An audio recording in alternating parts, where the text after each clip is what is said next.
Hey everyone, welcome back to 5 Star Guns and Gear. So today I'm going to show you another DIY project I did, and it's a brass runout tool. So I'm going to show y'all today. We're going to take a closer look. I'm going to spin the camera around and give y'all a good view of it and everything. That way y'all can get a close up on how this works.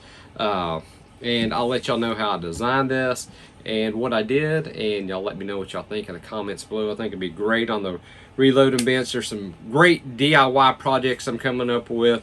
One of them, check out our video on our brass annealer. Awesome. That's made by Richard Bean, his design, but we did a DIY on that, and I got a video on that showcasing that and showing how it works absolutely great. So y'all check out the video on that for sure. Got another video coming up. Hopefully we'll have it done really soon. Have it actually on the 3D printer right now. It's actually another Richard Bean design. This one is not. This one is my design. But that one is his case prep station. Really nice four station prep center. I've got just about everything printed out. Got all the gears in the box just about printed out. Got a couple more little pieces. Got all the electronics already wired up. Just got to finish a couple things, bolt it together. It's going to be ready to go, and y'all get to see that as well. And I like doing these projects. One, they save you money. Two, I like doing things with my hands. You know, I like building stuff, and if I can do something that makes it a little bit easier while I'm reloading and stuff like that, even better. And if I can save a buck or two doing it and it still be great quality, then I'm going to do that. Just like the brass annealer, that saved me some money overall from purchasing one. You know, spend a little time building it and everything, come out outstanding. So proud of it. I think this brass prep station is going to be the same way. And let's get on to what we came here for today. Let's take a look at this runout tool. So let me spin this camera around, take a look at it. I'm going to show y'all how it works. We're going to run a few pieces of brass through here, and I'm just going to show y'all the design and how I did this. And maybe it'll help y'all, maybe give y'all some ideas. And I may be making these plans available online to you guys, and potentially I may also go ahead and offer these up for sale potentially. So we'll see that if we want to do that or not. So let's take a look.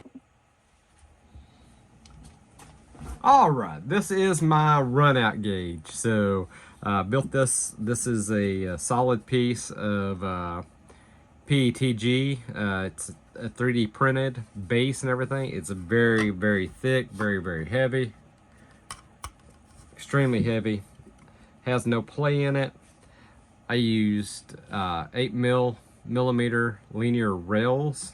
These are rails that they use like on machinery and CNC equipment. So I've got 2 rails here, and I've got some ABEC, I believe these are ABEC 9 bearings. And I've got them hit where you can adjust these for different case lengths.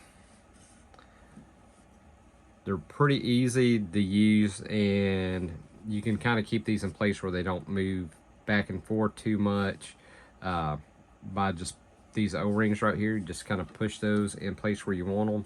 These back ones will move as well, but I think you're going to want to probably keep these right here unless you want to flip your case over. Let's say it's testing run out, and gonna be this way. This is all factory ammo that we're gonna be throwing up here today. It's just some stuff I grabbed out of the safe. Just kind of give you an idea. Let's pull out some stuff.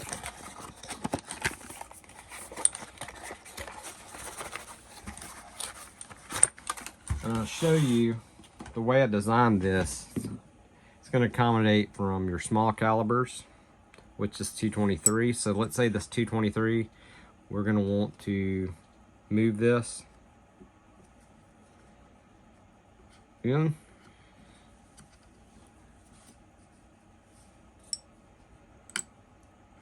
And figure out where we want to set this. Now I prefer the base right up against this. That way it cannot move backwards and slide on you.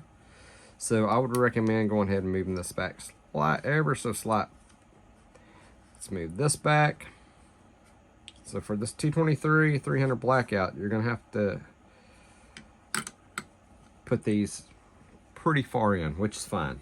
So this articulating arm you can find online, and they usually have a magnetic face, and I have this where it is threaded in this base, and this sucker is on there. It's tight.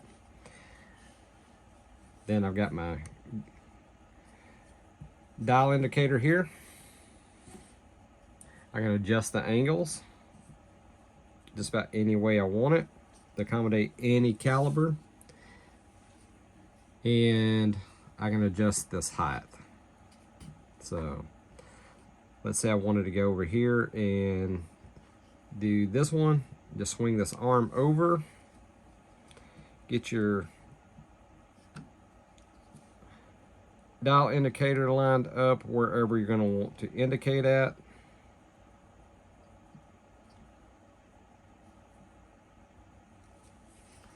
Then we can lower this whole head down.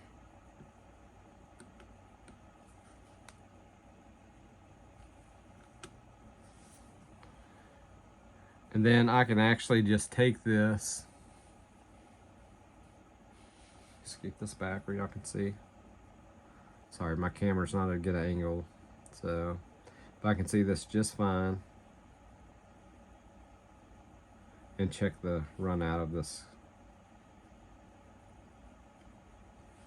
If I don't like where I'm at on that neck, I can adjust it where I need it.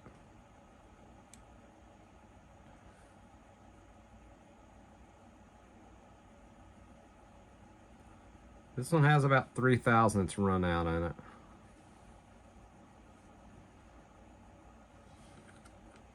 So I want to switch over. That's 223.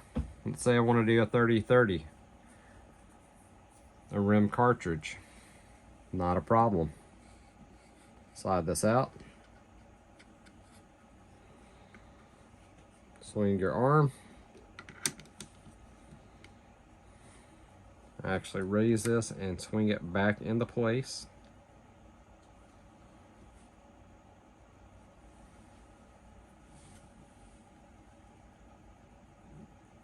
Once again, I can check the run out on this. This has about 1 thousandth. Pretty good.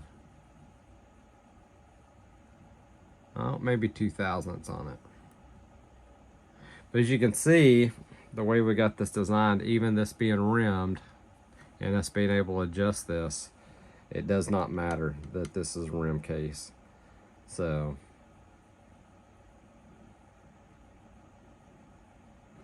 pretty easy. Want to step up?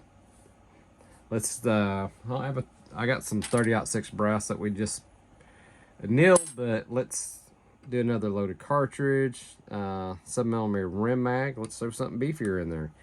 Let's do a belted. You got a belted? Not a problem. Just adjust your wheels, that way it's not riding on that belt and it's just riding on that brass. Really simple.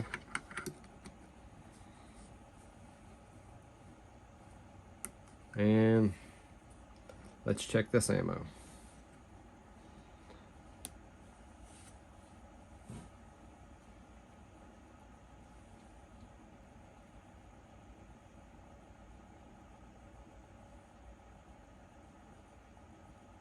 Right about 2 thousandths.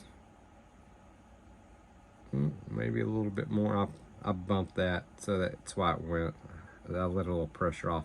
So just keep tension on here. You don't have to press hard. I mean, you see I'm pressing really hard, and I've got to press really hard for this dial indicator to be moving. So this is really rigid. So just keep finger pressure on it, on this back end right here. I'm just rolling with this. It's got about 2 thousandths run out on it, maybe a little less. So that's 7mm rim mag belted. Want to step up to even a bigger boy? let's try 300 PRC.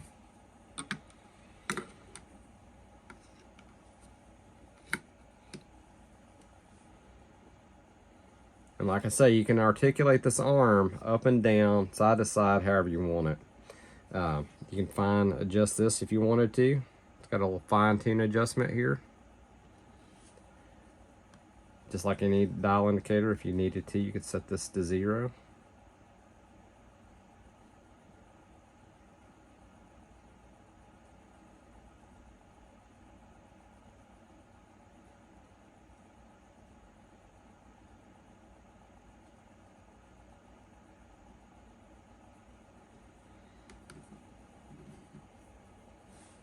All right, that's close enough.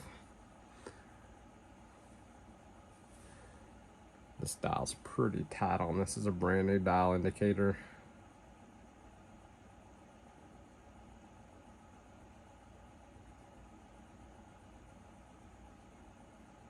There we go. There we're at 0. All right. So just hold just slight pressure. All I'm doing is keeping it down on the bearing. That's all I'm doing. Let's see how this Hornady match is doing.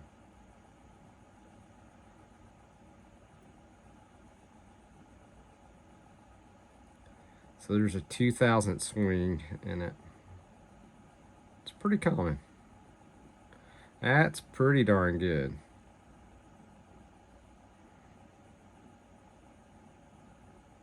And guys, that's how it works. I mean, it's really simple. You wanted to check like the bullet itself, you could do that. You could see how it's seated as well.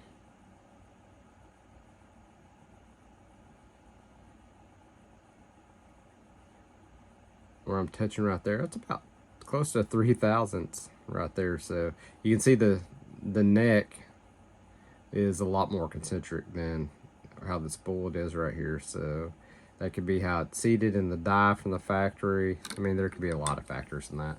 But guys, you saw pretty much set up any pretty much cartridge that you want in here and check your run out on it. So went ahead and did the 223, the 30-30, the 7mm rim mag, the 300 PRC, and as you can see, we have all those case sizes. So you can pretty much fit whatever you wanted in here. You know, I don't have a 50 BMG, but I don't know if a 50 BMG would fit in here.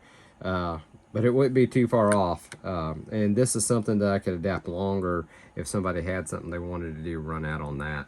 And I could actually make this with extra bearings to accommodate as well. So I think this is great design. These inner races on these bearings are exactly 8mm, just like this linear rail is.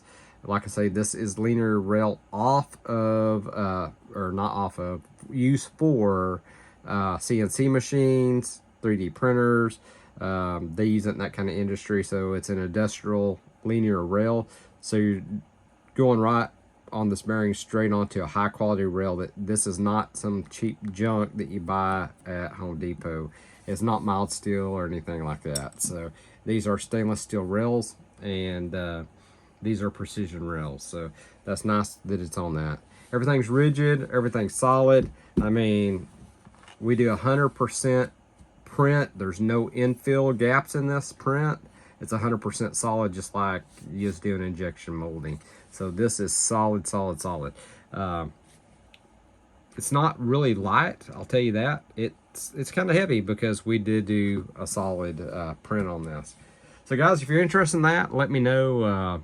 If you're interested in the plans for this, I'm going to try to have something together. I'd be happy to get y'all plans as well if you are interested in that. And again, this is just something I think will help me out on the bench, checking everything. You can buy these run out tools, you know, 120 bucks up for a decent one, but I can build them cheaper than that, and I believe the quality is going to be just as good I'm not going to say better, but I'm going to say just as good as a lot of them out there on the market. I don't think you're going to have any problems with this. As you can see, it's pretty dead accurate, and the runouts that we're seeing is pretty consistent on what you'd expect on factory loaded ammo. So that's what I got to share with you today, guys. Guys, certainly appreciate you being here today. Thank you for stopping by. If you're subscribed, thank you so much. If you're not, please consider subscribing. Hit that like bell. That way you know when we're putting out new content. And as always, I will catch you on the next episode.